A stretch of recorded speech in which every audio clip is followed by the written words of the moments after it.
Good afternoon, ladies and gentlemen. Welcome to another round table with the Lotus Eaters, where I am joined by my esteemed colleagues because I would like to talk about how exactly the Conservatives are managing to outflank reform from the right. How is this possible? This is unbelievable. Because of Nigel Farage's lacklustre leadership. It does It's seem left a that might be vacuum the case, yes. of disenfranchisement. Yes, he's left a massive amount of open space on the right that the Conservatives weirdly are moving into. Now, of course, this isn't good because everything the Conservatives say is a lie. They're not going to do any of the things. To make it very clear, this is not in support of the Conservatives. Everything that they present to us here is essentially a work of fiction, a hologram, an illusion. Well, they'll say, aren't you interested in this thing? And then come the election, people will vote for it. Oh, the red meat's out. And then it just evaporates, just dissolves off your plate. And we're back to Blairism. So don't believe anything they have to say. It's not that like Nigel's leaving a gap on the right, he's leaving all of the right. Well, yeah. He's not right. But I don't think he's being outflanked by the Conservatives as a whole, as an entity. Maybe Jenrick's making some noises. Well, yeah. But that Badenoch bird, We'll get to... she's not get to both of outflanking those. anybody, is she? Yeah. Well, it kind of a little bit, actually. But that's because Nigel's been very milquetoast and tepid in the centre. Moral coward, yeah. Well, Reform has become a values party, remember. And so it's one of those things where it's like, okay, well... An empty bag, you mean? Yeah, exactly. Okay, so how are you different to Labour or the Conservatives or the Greens or the Lib Dems? And the answer is, well, he's more centrist than they are. The Conservative Party are definitely peeling to the right at this point. And this is what Baroness Wolsey has quit the Conservative Party over. Now, I mean, I don't want to give the Conservative Party any props for anything, but getting her out of the party is a good step. Yeah, she's filth. She's a Lib Dem. I hate her. I hate her guts. She should have never have been allowed in the first place. Yeah. And I hate the Conservative Do you mean the Party. country or the party? Both. Yeah, right. But as you can see there, she was made. She was Britain's first Muslim cabinet minister during David Cameron's premiership. Boo. More left wing than the left. That's the problem with the Conservatives. She's a complete Muslim partisan, though. She's not just 100%. that she happens to be Muslim, but also like based or anything. No, she's just all she talks about is what's in the best interests of British Muslims. Yes, I mean, it's just where to begin. But she's been doing this for literally over a decade now, and she has resigned from the party in the House of Lords because, of course, she was made a baroness. Because why wouldn't you? Because they wanted to prove that they weren't racist. That's why they did it. Yeah. And she's resigned because she's like, the party's moving to the far right. It's like, look, don't get my bloody hopes up. Yeah. Okay. I wish the Conservative Party was moving to the far right. Who do you hate more out of Shami Chakrabarti and Baroness Wolsey? Or Baroness Chakrabarti, sorry. She's also a peer, isn't she? Well, whichever one's still left in the Conservative Party. Okay. I find Shami Chakrabarti more annoying. Oh yeah, she's a bit more obnoxious in the immediate. Yeah. But as you can see, there's the perception, at least within the Conservative Party. I mean, this is a big thing to do.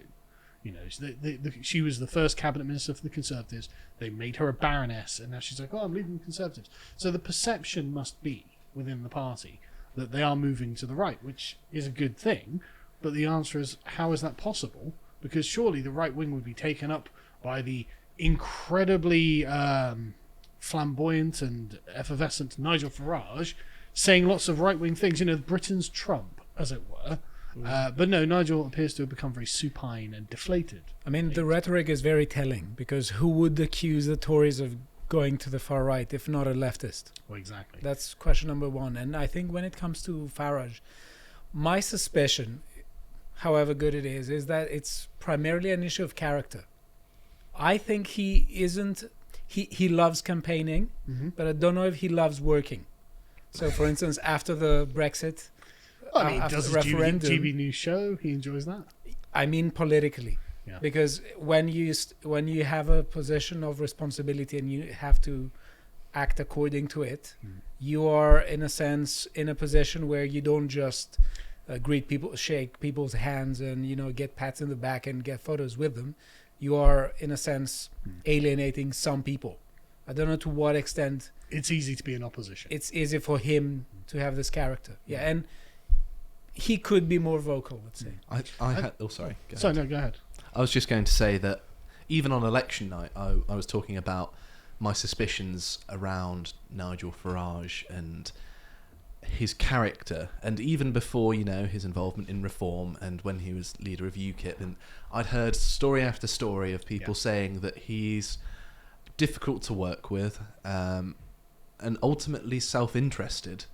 Happy to throw anyone under the bus, as we have seen recently with Ben Habib and Gwaine Towler both being... And yourself. Well, yeah, I mean, Bit I more was never a distantly. member of Reform, so... Well, fair enough, but in the UKIP days... Sure, but that's fine, I'm not worried about that. But like when Bo and Dan were candidates for Reform over very mild things, deselected, Ben Habib, Gwaine Towler, I mean... Okay, well, Bo and Dan, they're just like randoms who have just turned up and said, I'll stand for Reform. Fair enough. But someone like Ben Habib was the chairman? Yeah, he was, yeah. Deputy leader, yeah, wasn't deputy he? He was leader, joint deputy leader. Yeah, and then essentially relegated to the far fringes of the party. But then Gwaine Towler as well was a diehard Nigel partisan for 20 years. And he's out too. And it's like, my God, It's a bit ruthless, isn't it? it's shocking. If you Loyalty. if you want people to be loyal to you, generally it helps to be loyal to them.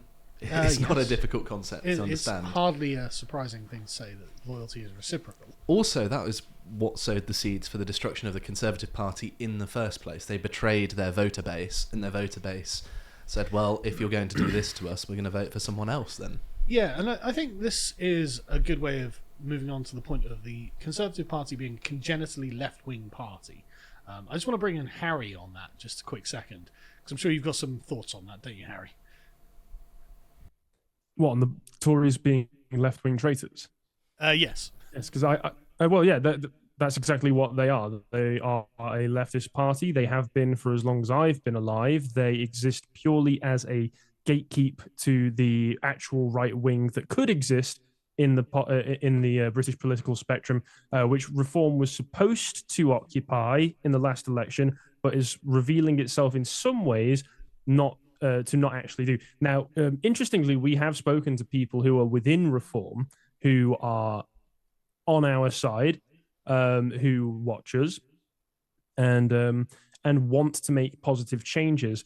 But it seems to me that all of the British political parties that have any amount of significant money behind them, the Conservatives, the Labour, the Reform, just want to get rid of all of the fringe voices from them, both to tidy up their image, which it seems that Warsi is an attempt to do, although it seems that she's resigning, judging by the article that we've got up on screen, mainly because they were about to investigate her for using divisive language, which I can only assume means that she was supporting an Islamist. Overtly. So that's bad press. Stuff. Yeah. So it's divisive to the voter base. They want to win back the voter base, but realistically, it's not going to shift. It's not going to shift, and they're going to want to, contain any energy that the right wing can ever generate, and that's what this is going to be. Maybe Jenrick is, maybe he's sincere in the things that he says. He's gone further than a lot in terms of actually promoting views recently, and he was the one behind, I think it was the policy exchange report earlier this year that was looking into the economic consequences of mass migration and just came to the conclusion none of it is good whatsoever. So, he's actually done quite a lot for our side to advance the arguments, but if he were to become Tory leader, even if he wanted to, is he in a real position to advance any policies off of the back of that? I don't know. I think the Tory machine and Whitehall is designed to not allow that. So I think there's a good point to make about the membership of Reform versus the leadership of Reform, because as you pointed out, we have had lots of people on the podcast sending us video comments saying, look, we're getting involved because we can actually make a real change. It's like, yes, that's a great idea. I'm very worried about the leadership essentially stabbing you in the back, though, which is what happened to the Tory voters and I think is going to happen to Reform voters. Because it seems that the leadership is just afraid of essentially going to war with the media. That's what this is about. And this is why Trump succeeded, where I think Nigel Farage is actually going to fail. Because Farage has to understand himself as a figure that's antithetical to the current paradigm and will need to fight the media. For me, Nigel is failing, if not just failed already, as a leader. as a thought leader, as a moral leader. We needed him to be absolutely unafraid to go to war with the media. Yes. 100%. Now bring it on. Yeah, but it turns out that Nigel's actually a creature of the media. Yeah. No, so I'm absolutely fine calling him a moral coward.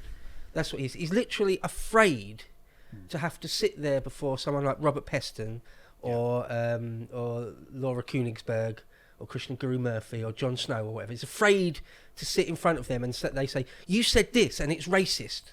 Yeah. He's terrified. He takes them as moral authorities. Whereas I remember Trump quite early on. I think it was just before he won in 2016.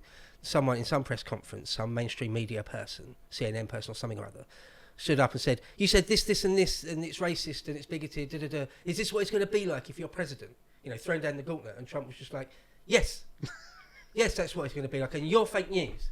Right? That's Trump. what we need from Nige. Yeah. And he's never going to do it. Yeah. It's not that he's biding his time. He's slowly shifting over to it. He's never going to do it. He doesn't have it in him. Yeah. He's not the guy. Yeah.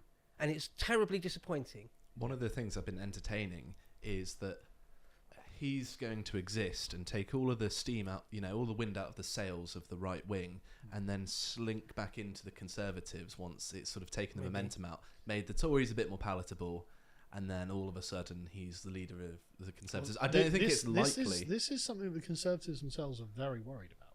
I know, Just yeah. FYI. And I don't trust Genrick. I'm not buying any of it. It's the classic Tory trick they've played forever. Yep. Saying something quite hardline to try and get their base back on. I don't buy it. Yep. He's been an MP since 2014, all the way through the period where we were absolutely betrayed and flooded by fifth colonists. Yeah. He could have done something principled. He is part of the cadre of traitors that have done this to us, criminals. And the fact that Rishi put in charge of the some sort of immigration, whatever it was, I can't remember what it was, Minister for Immigration or something, and then resigned apparently on principle, it doesn't cut any ice with me. No, I don't care. No, I don't trust the Tories. I don't trust Genrick. You I don't happily want worked him. under Rishi, who was Right. installed by bankers. Right. Like, what Exactly. are you doing? You But know? suddenly he's a based guy who's going to deport millions of people. No, he's not. Stop being naive. No, the Tory party needs to die. So- Genrick can do one. I think all of this obviously true, and I think it's just worth, if I can get onto it, getting onto the next one. So this is and Darren Grimes. I like Darren, but this is just not the right take. We're going to watch this very quickly because this shows just the irremovable problems with the Conservative Party. Is that they do consider the left to be the genuine moral authority in the country. You were the first foreign secretary this country has ever had of African heritage. From that perspective, So what? David Lammy had to say at the United Nations earlier this week, talking about his perspective as a black man.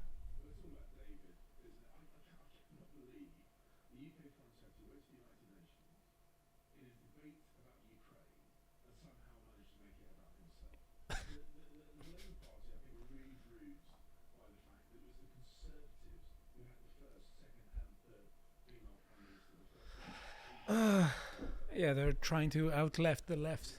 Yeah. They hate it. They like that tokenistic identity politics. We just get on with the job. That's all. We just do it. We are actually effective at identity politics, whereas the Labour Party just wish they were effective at identity politics. Like, and the thing is, I quite like James Cleverly on a personal level. You know, I'd give him a Warhammer, but like the completely captured by left-wing ideology to the point where they think fulfilling the goals of left-wing ideology makes them more viable as a party than the Labour Party. It's just unbelievable, the position. Also, what he was saying there was a lie. The reasoning that he gave for it was that, we weren't doing it for identity politics. We were doing it because we were just getting on with it, like it was a result of meritocracy. No, I'm sorry. David Cameron wrote an article explaining that it was literally about identity politics. No, We but can that's just the bring thing. the article up if we want. That's the thing. His argument is entirely we are more efficacious at doing identity politics than the left. And it's like, And what is really telling is that they are actually treating the left as the moral arbiter in this case. yeah, Because when you're a politician, especially when you're leading, who's to stop you from saying, I'm talking to the general public, I'm accountable to the general public, so I'm going to appeal to the values of the general public. Instead of doing this, James Cleverly here seems to be appealing to the values of the Labour Party Yeah, they're the most that radical are not left-wing- values that I think are particularly popular. No, I mean, these are the most radical left-wing values you could possibly have. Yeah. We need brown this, we need woman this, we need black this. And it's like, No, I must disagree with you slightly on Cleverly. Cutting him any slack. well, I just, If I was personally, I'd probably get along with it. if I was Lord Protector or Generalissimo of the English armies or just absolute King of England, Yeah. he'd be one of the first people I put on trial for treason. I don't think he's quite that bad. He is bad. He was the Home Secretary during the period where we were most flooded by criminals. Okay, good point. Like all those Home Secretaries, Suella, who was the other woman, the other Indian lady? Pretty, yeah. Preeti Suella, this dude. Mm. They need to answer for their crimes. Good point. But anyway, so this is the general mindset of the Conservative Party. And so you would think that Nigel Farage would have... So this is the general sort of centrist position, apparently now, is very, very left-wing. So Nigel Farage has got a huge field open. Right? There's literally anything to the right of this that Nigel Farage has just been occupying progressively more to the right.